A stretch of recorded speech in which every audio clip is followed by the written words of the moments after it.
kananay, this is a chicken asado. Hello sa inyong lahat, magandang buhay sa inyong lahat mga kananay. Tara, samahan niyo po ako, magluluto tayo ng chicken asado a la Michelle. Yan po mga kananay.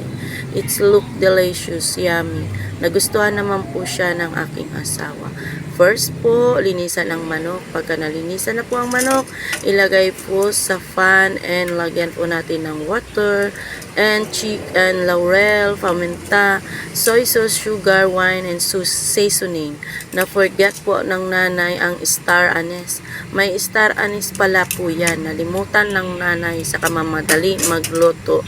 Pero pasensyahan nyo na po. Pero look yummy naman po and look asado naman po. At after po napakuluan, painit po tayo ng mantika at yung napakuluan po nating manok ay ilipat po natin dun sa isang pan at atin po itong iprito. Yan po mga kananay. Yan po siya ang resulta mga kananay. Pag naprito na po natin siya, gawin lang po natin siya kung ano po yung gusto natin picture ng pagprito at pwede na po natin siyang i-slice. Ganyan po mga kananay. I-slice po natin siyang ganyan. Nasa sa inyo po kung paano nyo po siya i-plating. Pero yan po ang nakayanan ng nanay na pag-plate. At yung sabaw po na pinagpakuluan ng manok ay wag po natin itapon. Yan po ang magiging sauce po niya. Timplahan lang po natin ulit hanggang sa lumapot po ito. Lalagyan po natin ng konting cornstarch mga kananay para po mumapot ito. Yan po mga kananay at atin na pong ibuhos sa ating chicken para magiging chicken asado na po siya mga kananay.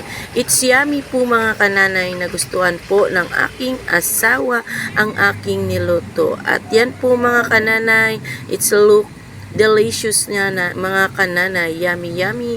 Tara, kain na po tayo mga kananay. Yan po ang finished product ng chicken asado. Pag inulit ko po yan, malalagyan ko na po yan ng star anise po. Nalimutan po talaga ng nanay. Pa-follow, pa-like, pa-comment, and share. Thank you.